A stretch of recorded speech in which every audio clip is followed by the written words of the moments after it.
This video is brought to you by Shank Gym. Hey everybody, Mac here for OCR Kings, and Tom's been at it again. This time he's checking in from sunny Jacksonville, Florida, and the Diamond D Ranch. Jacksonville and Diamond D Ranch never fail to impress.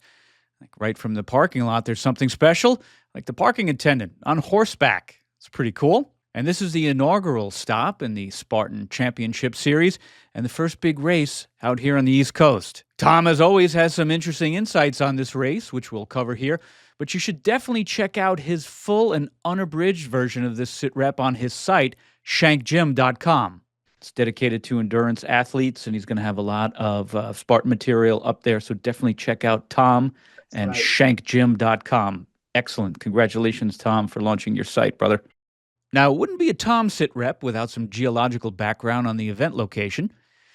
Tom tells us that northern Florida's shape has been modeled by ancient marine processes, limestone formations, and stable tectonics, meaning no volcanoes, thank goodness, that have kept the land pretty much the same for millions of years. Back in the good old Paleozoic, which was 541 to 252 million years ago, and everybody's favorite Mesozoic era, which was 252 to 66 million years ago at the end of the Cretaceous and the end of the dinosaurs, Florida was covered by a shallow sea called the Western Interior Seaway, with lots of marine life living and dying in these warm, shallow waters.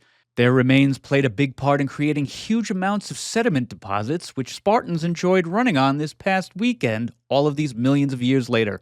As to the attendance of the event, Tom writes that there was a significant scheduling conflict with the local Saturday Jacksonville Marathon, which likely resulted in fewer attendees than anticipated. Many locals opted to participate in the marathon instead of the Spartan event. That's unfortunate. Typically, the Spartan Jacksonville race takes place in late February, so choosing a date in March may not have been ideal. As for the venue, up until 2023, the early season race and East Coast kickoff went down usually at WV Motocross Park, famous for its swampy trails, rolling terrain, and a lake that threw in all sorts of challenges for participants. But now, it's all happening at the Diamond D Ranch, shaking things up with fresh challenges and experiences for racers. Parking at the ranch is super easy thanks to a short entrance road leading to a big field where cowboys on horseback help guide traffic, making sure everything goes smoothly. Diamond D Ranch is mostly a working farm with not many muddy trails and lots of open fields with hardly any trees.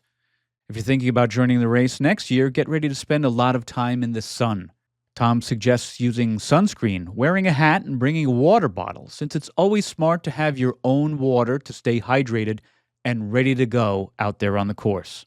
As to the course, the super course, along with the other races, kicked off in a nice shaded area under the trees before moving into the same mud pit you dealt with last year. This section initially slowed down the group Tom was running with due to the ankle-deep black mud. Around mile 2, the sprint and super courses split up, with the super course taking a left into a bigger field section that ran around the perimeter. This part, Tom writes, was pretty dull, completely flat, no mud, and super easy running. After looping back to mile 2 of the sprint and mile 5 of the super, they hit the mud crawl and headed out for another loop around the field to the finish line. There wasn't much tree cover in some spots, and if you are not used to the Florida sun, it could be a problem.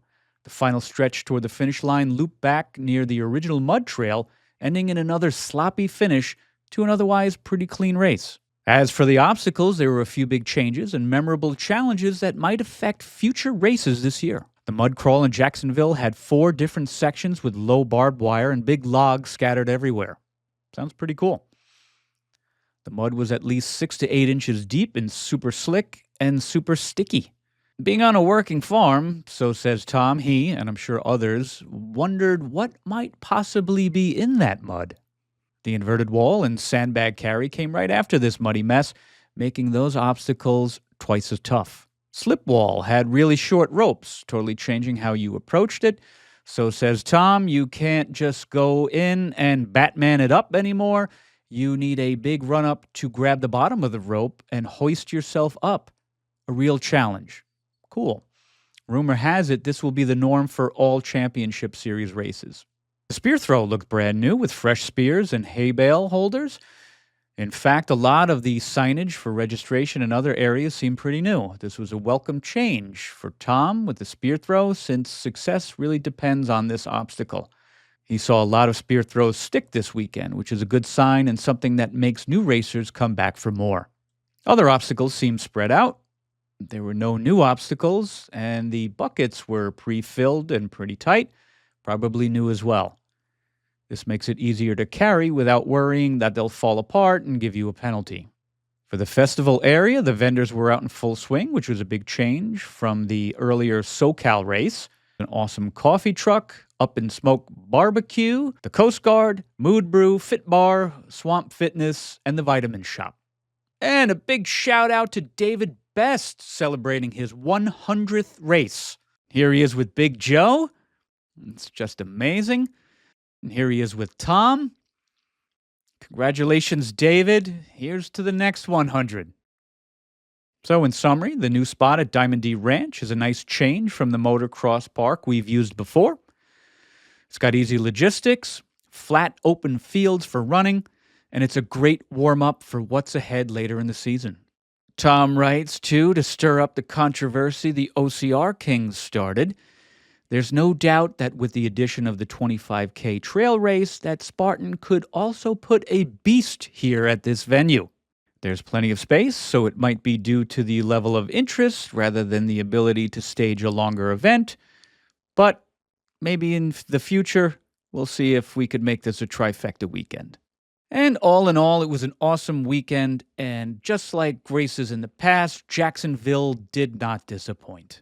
So definitely check out Tom's full sit rep at his site, shankgym.com. We'll put a link in the description below. Spartan and we discussed a little bit of a Spartan brand ambassador opportunity. They gave us some free race codes, and we want to share those with you. So send us your video. We'll send you a code for a free race, and keep your OCR season going. And guess what? It doesn't stop there. If you're not the sharing video type, you're a little shy, but you still want to save 20% on your next race, you can always use discount code OCR-Kings to save on your next race. So I tell you what, please, if you wouldn't mind, give us a like, a share, maybe subscribe. Definitely helps to grow the channel and keeps these videos coming. And we hope to see you out there on the course. But until that time, remember, as always, train hard, have fun.